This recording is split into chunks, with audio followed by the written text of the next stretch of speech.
James Vincent, one of the piano teachers at Vincent Music. I'm going to be taking you through a piano tutorial on playing the Orchard. This is a jazz piano piece from ABRSM Grade 2 series, and it's great. I sometimes get confused with the title, the Orchard versus the Orchid, because it never really stood out to me the differences between the spelling. And in some ways, I play it the same, like a blossoming flower for the orchid, but this is orchard, meaning like a food production, planting, usually like for fruit and stuff like that. By the way, have a listen. It's a really nice piece, this one.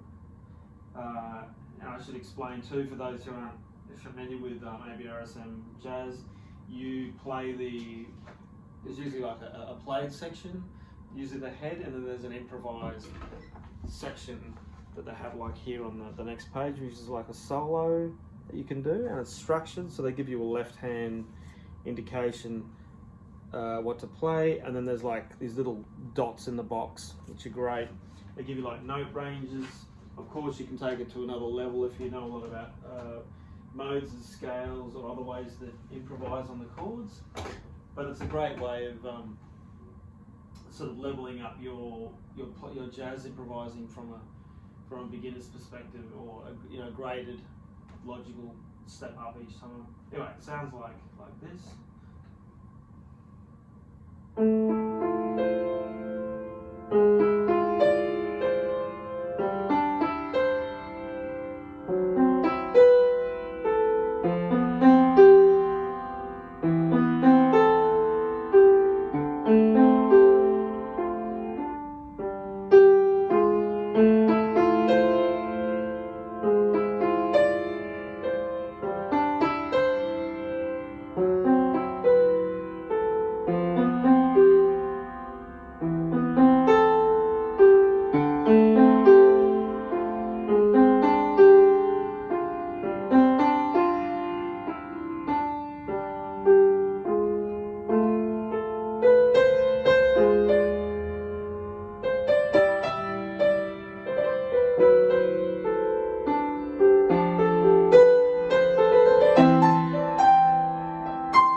So it took a little bit of a solo in there. I went a certain direction. When you come back to in these exams, they want you to improvise the head. So even though I played it before the first time, when I come back, I try to alter it a bit and develop it sort of somewhere between playing what's written and playing what is an improvisation, which is often the thing you can do in jazz too. So. What are some aspects of this? So it's in straight eighths. So for those that know about swing and straight, it's just your quavers are going straight ahead, all even. There's no different lengths. There's no long, short like the swing would have. None of that. Just straight. And it's cleverly composed. Because just evolved. If you play these as chords, and you'd have to look a little bit closer and try these out yourself, but you find only a couple of notes change at a time. Very close position. So it's slightly growing and evolving, moving somewhere else like a vine or something. So I'm just playing these as block chords to show the effect of the very subtle movement of the chords changing. And it's like one of those pieces like Prelude by Bach or the Moonlight Sonata. It's a very pulsing, repetitive rhythm. So once you've got the first, it mostly does that for the rest of the piece. So it's fairly easy to latch onto rhythmically.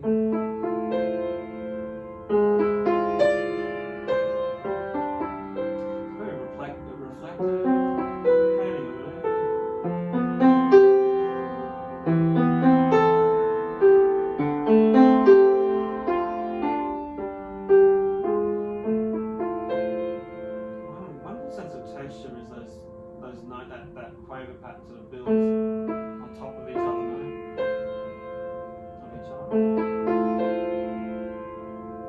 the pedal goes a long way in this. And it's interesting because it's kind of an implied bass line. If you look at just the bass notes in the left hand, it's going down in semitones for the first section, all the way to bar 6. Just the complete chromatic scale descending. Goes down one more, but that's a tone before descending up and then you're back again. So with that in mind, if you're reading this, by the chords, you've got F over A, G sharp diminished, A minor over G, F sharp half diminished, C over F, C over E, D minor 7, and G sus. So cool chords. Someone's going to overcomplicate the idea of just a simple descending bass line here, which ties it together nicely. So you're going for, in the solo, I guess an Aeolian scale, or A natural minor. It's easier to think about from bar 19. And there's been some thought of what groups of note has been sanctioned off here for improvising on. So bar 19, you've got just 4 notes to start with. Bar 21, you add an extra note, the A at the bottom. Still that range. Then you get to bar 23 on the next line, add another note, the G. So you're slowly increasing the range sort of every 2 bars. Clever idea and a clever way to structure improvisation. Reducing your range of notes, slowly growing them out, and it gives it a sense of expansion, I guess, with pitch. Bar 23, bar 24, you've got that F at the top, and of course you could expand that out any way you want. You could take a whole, really any of that Aeolian anywhere you want from the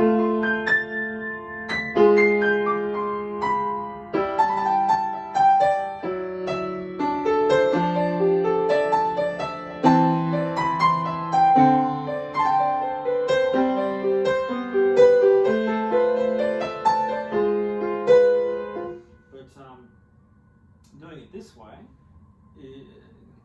by reducing the range, you could get a more evolving, more growing, more cultivated solo with limited pitch range.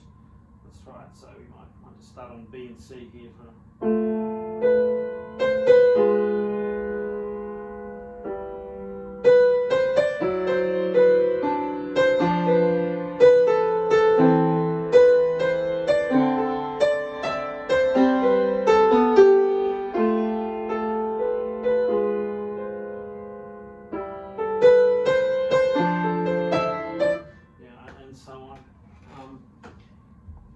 it's good to really limit your pitches in improvise. A lot of people just want to play a whole lot of notes really quickly. It can be satisfying, fancy thing to do, but not only can it sound good just starting slow, giving it some space, starting sparse, it can be easy to do and easy to get your head around with just, you know, 1 or 2 pitches, and then just let it evolve naturally.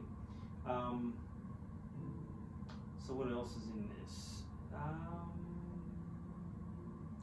Yeah, so it goes back.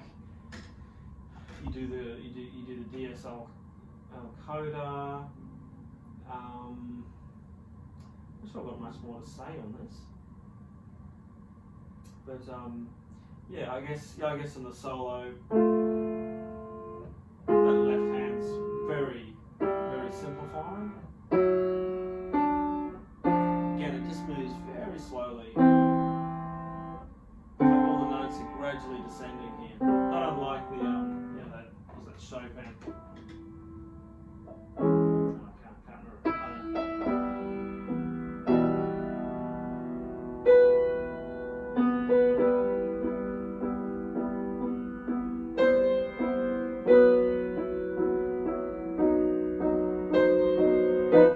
I can't remember. Prelude number 5 by Chopin. That left hand slowly descends. It's very clever, it's very chromatic, and kind of simple in a way because it's moving one note at a time. But that's been done as another tutorial in another time. But yeah, useful. It's interesting to make comparisons to these other pieces. But there you go, Pete Churchill's The Orchard from the Grade 2 ABRSM. I recommend it. It's very likeable.